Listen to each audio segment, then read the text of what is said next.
우리는 요즘 계속 예수님의 마지막 발걸음을 따라가고 있습니다. 밤중에 감람산에서 체포를 당하시고 대제사장의 집들에서 군병들에게 조롱을 당하고 날이 새자 종교 지도자들의 신문을 받고 그들로부터 기소를 당하여 총독 빌라도의 재판을 받으신 예수님을 차례로 살폈습니다.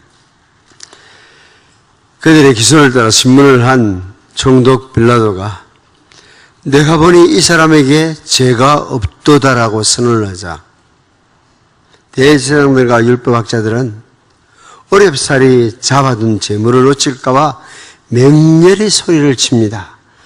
그가 온 유대에서 가르치고 갈릴리에서부터 시작하여 여기까지 와서 백성을 소동하게 하나이다. 갈릴리에서부터란 말이 나오자 자신의 뜻과 유대 지도자의 뜻 사이에서 진퇴양난에 빠진 빌라도가 예수님의 사역이 갈릴리에서 시작되었다는 것을 핑계로 삼아서 당시 갈릴리를 다스리는 헤롯 왕에게 보냄으로 책임을 회피하려고 합니다. 갈릴리는 그때 유대 사람들이 경멸하는 지역입니다. 갈릴리 나사렛 거기서 무슨 선한 것이 나겠느냐, 이게 보통 사람들의 반응이었으니까요.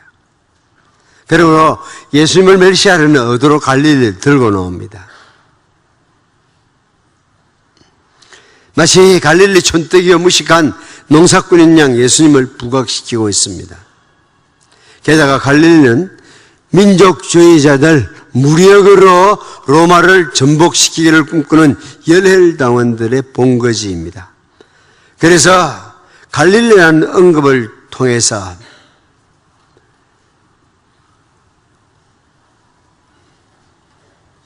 종족의 지역 감정을 부추겨서 예수님에 대한 그들이 원하는 바를 얻어내려고 합니다. 누가복음 14장 1절을 보면은 빌라도가 어떤 갈릴리 사람들의 피를 그들의 제물에 섞은 일을 우린 이미 알고 있습니다. 빌라도의 명령으로 몇몇 갈릴리 사람들이 살해당한 사건입니다. 갈릴리 하면은 총독에게 이렇게 느낌이 좋지 않은 땅입니다. 갈릴리를 거론함으로써 유대 종교 지도자는 예수를 모면하는 동시에 빌라도의 지역 감정을 부추겨가지고 반역의 본거지에 속한 한 사람쯤이야 그냥 처리하자는 거죠. 그러나 일은 자주 그렇듯이 미리 작성한 시나리오대로 전개되지 않습니다. 빌라도는 갈릴리라는 단어만 딱 붙잡고 그 지역이 지금 자신이 다스리는 지역이 아니라 분봉왕 헤롯 안디바스의 관할령임을 떠올렸습니다. 처음 오신 분들은 이 분봉왕이라는 단어 무슨 뜻인지 잘 모르겠죠? 상관없습니다. 왜냐하면 10년, 30년, 50년 나와도 설명하라 그러면 못할 사람 천지니까요. 한 나라의 한 지역의 한 땅덩어리의 4분의 1만 다스리는 왕이라 그런 뜻입니다. 한 쪼가리만 다스리는. 갈릴리라는 말을 듣자 빌라도의 마음에는 반짝 떠오른 생각이 있습니다. 헤롯의 통치권을 인정하는 척하면서 이 곤혹스러운 일을 갈릴리 지방을 다스리는 헤롯 안디바스에게 넘기면 좋겠다는 겁니다. 그래서 그가 갈릴리 사람이냐? 확인을 합니다. 헤롯의 관할에 속한 줄을 확인하자 예수를 바로 헤롯 왕에게로 보냈습니다. 하필 그때가 유대인 유월절 절기였기에 헤롯 왕은 지금 예루살렘에 와서 절기를 지키고 있었습니다. 재판은 피고가 살고 있는 장소에서 열릴 수 있지만 범죄가 일어난 곳에도 열리는 것이 관례입니다. 갈릴리 사람인데다가 갈릴리에서 폭동을 선동했다는 유대 지도자들의 고발 조건을 들어주는 척하면서 예수에 대한 재판을 헤롯에게 떠넘기려고 합니다. 이 헤롯은 세례 요한을 죽인 동일 인물입니다. 헤롯은 세례 요한과 면대한 적이 있습니다. 회개하고 돌이키라는 메시지를 분명히 들었습니다. 비록 헤롯은 파티의 흥을 돋우기 위해서 요한을 죽였지만은 예수에 대한 소문을 들었을 때는 요한이 다시 살아난 것이 아닌가 하고 불안해하기도 했습니다. 그래서 예수님 이야기 눈이 들어왔기 때문에 만나는 일에서 별다른 관심, 남다른 관심을 가지고 있습니다. 성경에는 구약에는 애굽 이야기는 바로 그러듯이 신약 이야기 읽어보니까 늘 헤롯 하니까 이 헤롯이 그 헤롯이 그 헤롯 저 헤롯인지 이게 헷갈릴 수밖에 없습니다. 이 헤롯 안디바스라고 하는 지금 오늘 본문에 나온 헤롯은 헤롯 대제라고 불리는 그분의 아들입니다. 헤롯 대제는 예수님이 태어날 다시 유대의 전역을 다스리던 왕입니다. 물론 그는 유대인의 왕으로 태어난 아이가 있다는 소식을 듣자마자 그 아이를 죽이려고 생각을 했습니다. 박사들을 보고 동방의 박사를 보고 그 아이를 찾으면 나한테도 전가를 좀 해주시오. 나도 경배를 해야 되겠습니다. 말은 그렇게 하면서도 가서 그냥 죽일 생각을 이미 품고 있었던, 말하는 거하고 생각하는 거하고 다른 아주 교활한 왕입니다. 결국 속았다는 것을 알고는 뚜껑이 열려가지고 그 지역에 있는 아이들, 2살 아래 아이들 다 썰었잖아요. 영아학살의 대가입니다. 참 사람들은 이상하더라고요. 자기가 남을 속이는 사람일수록 남한테 속으면 그렇게 화를 내더라고요. 자기가 동방박사들을 속이려 했잖아요. 빨리만 주면 가서 경배할 거라고. 그래 놔놓고는 속은 줄 알고는 너무 화나니까 그냥 남자아이들을 다 싸그리 죽였던 겁니다. 그는 요즘 산화제한을 하는 일에 동참하는, 범죄에 동참하는 일의 선구자이기도 합니다. 자기 왕위를 지키기 위해서 남의 자식 죽이는 거는 그건 또 이해가 되잖아요. 자기가 더 편안하고 안락한 삶을 위해서 자기 새끼를 죽이는 거는 그건 말세가 되어서 있는 일입니다. 우리는 말세를 살고 있다는 거 아셔야 됩니다.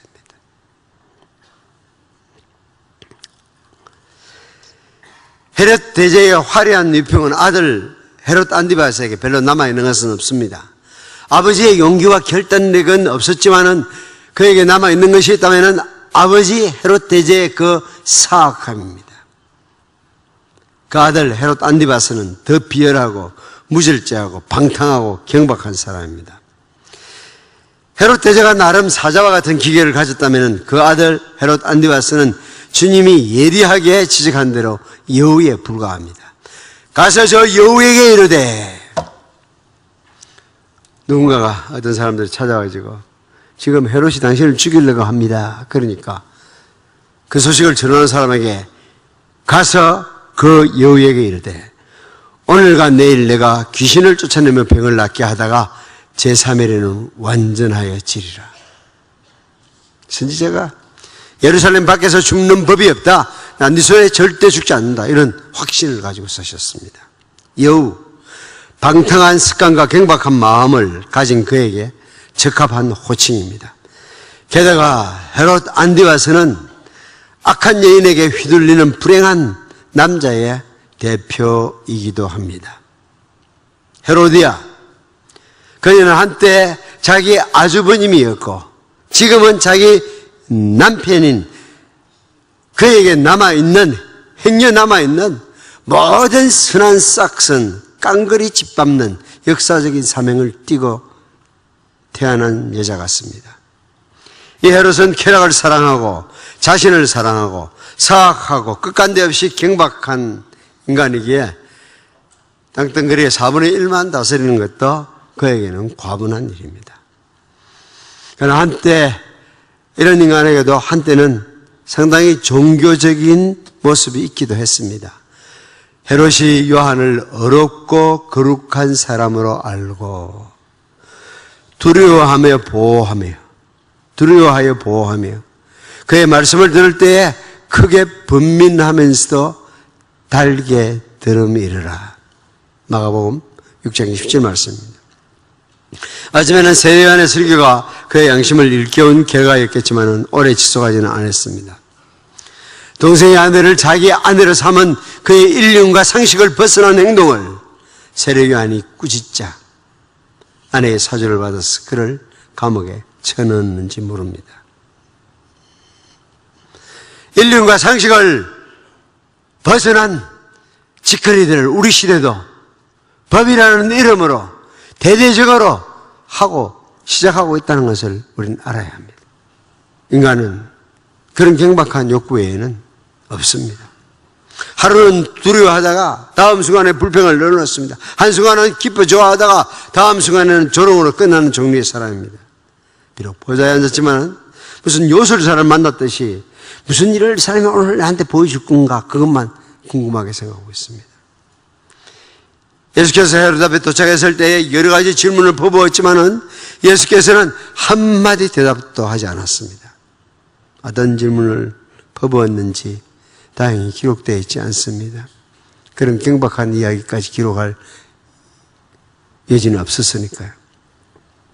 본래 어리석은 자들은 몇 분 안에도 지혜로운 자가 50년 걸려도 대답할 수 없는 질문들을 쏟아놓을 수 있습니다. 생각해 보십시오. 주님의 주요 활동 무대는 갈릴리였습니다. 헤롯이 원한다면은 날마다 그의 설교를 들을 수도 있을 것이고 때로는 그가 하는 기적도 볼 수 있을 거리에 있었습니다. 하지만은 그때는 무관심하다가 이제는 순전한 호기심으로 이적들을 보고 싶어 하지만은 이적들은 이미 그의 눈에 감추어 있습니다. 왜냐하면 그는 주께서 권고하시는 날을 알지 못했기 때문에 주님이 방문하시는 주님이 은혜 베푸시는 그날을 알지 못했기 때문입니다. 주일마다 설교를 들을 수 있는 날이 계속된다고 여러분 장담할 사람이 어디 있습니까? 헤롯은 지금 예수님이 묶인 채로 자기 앞에 끌려왔기에 이제 한번 행해봐 이러면은 시킨 대로 할 줄 알았어요. 그러나 이제는 그렇게 값싼 것이 아니며 세상의 가장 큰 권력자라도 전능하신 분을 좌지우지할 수는 없는 겁니다. 그날 헤롯은 여러 말로 물으나 아무 대답도 아니하시는 예수님을 아주 이상하게 생각했을 것입니다. 만약 헤롯이 밤에 찾아온 니고데모처럼 진지한 질문을 가졌다면 주님은 즉각 대답해 주셨을 것입니다. 상한 마음으로 호소했다면 즉각 치료의 답변을 들려주셨을 것입니다. 요즘 우리가 묵상한 잠언 기억해 보십시오. 왜 주님이 아무 말 안 하셨을까? 잠언 26장 4절은 답하네요. 미련한 자의 어리석은 것을 따라 대답하지 말라. 두렵건대 네가 그와 같을까 하노라. 저는 주님이 구약 예언의 말씀을 하나하나 지키기 위해 세상에 오셨고 사신 분인지 알았어요. 그런데 2달 동안 잠언을 묵상해 보니까 주님은 지혜서의 말씀도 사랑하셨고 순종하셨어요. 당신 스스로도 제자들에게 거룩한 것을 개에게 주지 말며 너희 진주를 돼지 앞에 던지지 말라고 가르치셨습니다.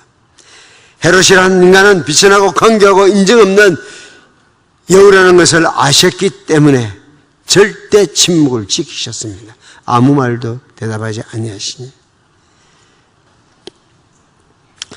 말씀에 기초한 기도의 향연이 여러분의 한 주간의 삶에 피어오르도록 하십시오. 예수께서 아무 말도 대답하지 아니하시니. 사랑하는 우리 성교 성도 여러분, 그런 순간이 여러분에게 없기를 바랍니다. 주일날 나와서 설교를 듣는데도, 성경을 배고 읽는데도 하나님이 아무 말 하지 않는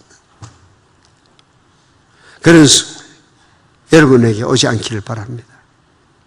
부자와 나사로 비유에서 밝힌 주님의 입장은 분명합니다. 모세와 선지자에게 듣지 아니하면 비록 죽은 자 가운데서 살아나는 자가 있을지라도 구남을 받지 아니하리라. 죽었다가 살아난 사람이 있으면은 우리 목사님 주일 설교 듣는 거하고는 다르겠죠. 천만에 하나님은 그렇게 정하지 않았어요. 하나님은 모세와 선지자들에게 듣지 않냐면, 모세와 선지자에게 근거한 설교 말씀을 통해서 고난을 듣지 않냐면은 절대 더 이상 말하지 않겠다. 하나님께서 여러분에게 여러분 앞에 세운 설교를 통해서 여러분이 하나님의 음성을 듣지 않으면 다른 길을 찾지 마세요. 예수께서 아무 말도 대답하지 아니하시니 이제 종교 지도자들은 점점 초조해졌습니다. 재판에 관해서 자기들이 짰던 시나리오가 먹혀들지 않고 있습니다. 밤을 새워가면서 예비신문을 했고 이른 아침부터 공회를 열었고 빌라도의 법정에서 또 헤롯의 법정까지 예수를 세웠습니다. 무엇 때문입니까? 6월절 절기가 시작되기 전에 빌라도에게 사형선고를 받아내기 위해서입니다. 그래야 가장 중요한 유대인의 절기인 6월절에 자신들의 종교적 의무를 수행할 수 있기 때문입니다. 그러나 빌라도의 관저에서 이미 시간을 보냈어요. 여기 헤롯의 궁에서는 더 많은 시간을 끌고 있습니다. 그러나 예수께서 아무 말도 대답하지 아니하시니 종교 지도자들은 점점 초조할 수밖에 없는 겁니다. 그래서 지금 대제사장과 서기관들이 서서 힘써 고발하더라 기록되어 있습니다. 앉아서 느긋하게 질문하는 것이 아니라, 고발하는 것이 아니라 서서 힘써 고발한 내용은 뭘까요? 2절과 5절에 기초한 장황한 말도 안 되는 근거도 없는 이야기들을 퍼나르기 시작했을 것입니다. 그래야 헤롯의 마음을 어쨌든 흔들어가지고 적어도 빌라도가 말한 정도라도 말해주기를, 그런 선고를 받아내기를 원했습니다. 예수께서 아무 말도 대답하지 아니하시니 종교 지도자들은 시간이 흐를수록 점점 더 초조해했을 뿐만 아니라, 종교 지도자들도 초조해했을 뿐만 아니고, 정작 헤롯 왕은 자기가 이렇게 물어봐도 저렇게 물어봐도 기정 그만두고 물어도 돌은 척도 하지 않습니다. 그러면 헤롯 같은 인간이 얼마나 행복했을까요? 완전 뚜껑이 열리는 거죠. 그 뚜껑이 열려가지고 자기가 지금 상대방을 함부로 다루고 있다는 것은 조금 더 생각하지 않습니다. 그러면서도 나름 이 인간 소문만 왁자식 걸레지 답답한 못하는 이는 멍충이네 이거. 이러면서 예수를 업신여기며 조롱하는 것으로 분풀이를 합니다. 이제 자칭 왕이라고 했다는 예수님의 조롱을, 예수님의 주장을 조롱하기 위해서 헤롯은 빛난 옷을 입혀서 빌라도에게 돌려보냅니다. 이 빛난 옷은 헤롯에게 입혀서 돌려보내기 위해서 급히 퀵서비스로 배달해 온 건 아닙니다. 어떻게 생긴 옷일까요? 당대 최고의 솜씨가 있는 장인이 만든 옷입니다. 그리고 뭐 옷이라 안 하고 작품이라 그러더라고요. 작품을 입혀가지고 지금 이제 어떤 분들은 이 옷의 색깔이 자주색이라고 추측하지만은 왜 빛난 옷이라고 되어 있는 걸 보고 자주색이라고 그렇게 읽어 들어가는지 잘 모르겠어요. 있는 그대로. 잘 나가는 사람들이 은을 넣어가지고, 그 당시에 실을 짤 때 은을 넣어서 직조를 해서 그걸 가지고 옷을 만들어 입어요. 하얗게 이쁘지만은 햇빛에 나가면은 반짝반짝했다는 거 아시죠? 반짝이라고 하면 지금도 여자들이 사주고 못 신는데, 그래서 그 왕복을 입혀서 척 보내니까 그동안에 묵은 원한이 싹 가셨대요. 마지막 절이 그러네요. 헤롯과 빌라도가 전에는 원수였으나 당일에는 서로 친구가 되니라. 악한 사람들이 악한 목적으로 친구 되는 것은 눈 깜짝할 사이입니다. 여러분도 그런 것을 정치를 하시는 분들 뿐만 아니라 많이 볼 겁니다. 헤롯은 유대 종교자의 지도자의 기소를 심각하게 봐야 되지 않았기에 석방도 팽길도 없이 빛난 옷을 입혀서 다시 빌라도에게 돌려보내는 것으로 마무리를 짓습니다. 헤롯의 수많은 질문 앞에서 한마디도 대답하지 않는 침묵하시는 예수님을 통해서 여러분 무슨 생각을 하실 수 있을까요? 예수님은, 내가 물었다면 예수님은 답하셨을까? 여러분의 질문에는 반응을 보이십니까? 내가 급해가지고 매일 지금 한늘째 새벽 기도에 부르짖는데 하나님 답하지 않습니까? 다윗의 자손 예수여 우리를 불쌍히 여기소서라고 소리치면은 거지든 문둥병자든 멈춰서서 말로 행동으로 반응하시던 주님입니다. 도와달라는 요청에 대해서 못 들은 걸로 치부하신 주님이 아닙니다. 사랑하는 성도 여러분, 예수님은 우리의 주님 되시기 위해서 온갖 모욕을 다 당하셨습니다. 누가 여러분의 귀에다가 말도 안 되는 소리를 가지고 여러분의 심장을 긁더라도 주님도 우리 때문에 당하는데 내가 구역 시끌로 좀 듣지, 이 정도 좀 생각이 안 됩니까? 한마디 해놓으면은 그냥 10마디를 하고도 분이 덜 풀려가 씩씩거려야 되고, 이렇게 살지 마세요. 복잡합니다, 세상이. 그러지 말고, 그래,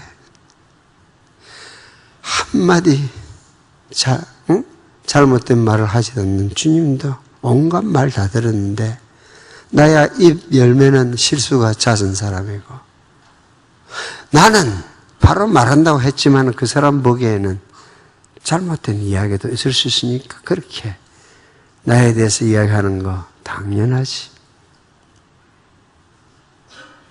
그러면요, 어떤 사람이 무슨 말을 해도, 온놈이 온 말을 해도 님이 알아서 들으면 되는 거 아닙니까?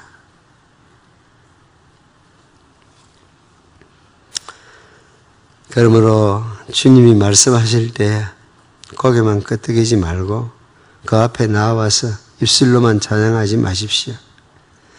더 이상 여러분에게 주신 은혜의 기회를 무시하지 마십시오.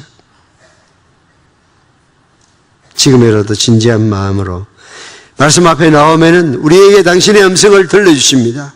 지금도 주님은 우리의 절박한 기도에 반응하시는 분입니다.